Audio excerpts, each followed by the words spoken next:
শুভ সন্ধ্যা সকলকে। আশা করছি সবাই ভীষণ ভালো আছেন। আর হ্যাঁ, আমার ছোট্ট ছানাটাকে নিয়ে আমিও ভীষণ ভালো আছি। আজকে মা ওকে রেডি করে দিচ্ছিল, কারণ আমাদের আজকে না একবার ডক্টর চেম্বারে যেতে হবে। আজকে না ওর ওই 7 মান্থ ভ্যাকসিনটা রয়েছে, তো সেই কারণে ডক্টর চেম্বার থেকেও আমাদেরকে একবার রিমাইন্ডার কল দিয়ে দিয়েছিল যে আমরা যেন আজকে একবার অবশ্যই ওকে নিয়ে চলে আসি। আমরা ওই 7টার দিকে একটা অ্যাপয়েন্টমেন্ট পেয়েছিলাম তো ওকে নিয়ে যাওয়ার জন্য। তো আমরা আজকে সবাই মিলে ঠিক করলাম চলো আমরা আজকে হেঁটেই যাই, কারণ চেম্বার খুব একটা বেশি দূরে নয়, ওই 500 মিটারের মতন। আর আমাদের এখানে না সন্ধ্যেটা একটু দেরিতেই নামে, ওই 7:30 পৌনে 8টার দিকে, মানে ওই সময়টা থেকে সন্ধ্যেটা নামতে শুরু করে।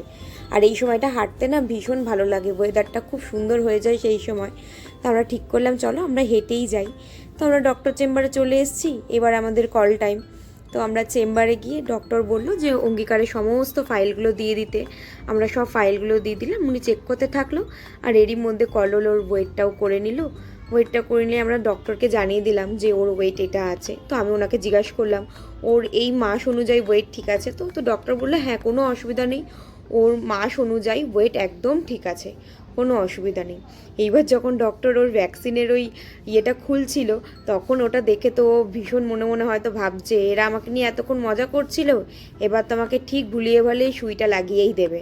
আর হ্যাঁ, তারপরেই এলো ডক্টরের অ্যাসিস্ট্যান্ট, এসে ওর যেটুকুনি কাজ ছিল আগে প্রিকশন সেগুলো করা হলো, দিয়ে তারপর ডক্টর চলে এলো, এসে ওকে ভ্যাকসিন দেওয়ার পালা।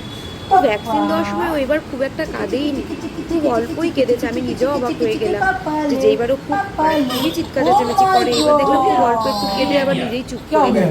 আমাদের কাউকে সেরকম একটা ওকে এফার্ট দিতেই হয়নি। এবার ডক্টর সব আমাদের বুঝিয়ে দিচ্ছিল ওর কী ওষুধ চলবে, ওর কী খাবার দাবার চলবে, সমস্তটা ডাক্তারের থেকে শুনে নিলাম। নিয়ে ডাক্তার ওর সাথে একটু মজা করলো, করে আমরা এবার বেরিয়ে এলাম। আমাদের এখানে একটা ভালো বাতাসের দোকান আছে, মানে ওই ফুচকা, যেটা আমরা ওখানে ফুচকা খেয়ে থাকি। যদিও বা আমাদের ওখানকার মতন নয়, তাও যেখানে যেটা পাওয়া যায় একটু তো নিশ্চয়ই মনটা ভোলে। আমার যদিও বা পোষায় না, কিন্তু তাও আমি ছুটে যাই ওখানে একটু ফুচকা খাওয়ার জন্য, কারণ যেটা পাই আমার মনে হয় সেটা নিয়ে খুশি থাকাটা খুব প্রয়োজন। তবে আজ আসি, দেখা হবে অন্য একটি গল্পে।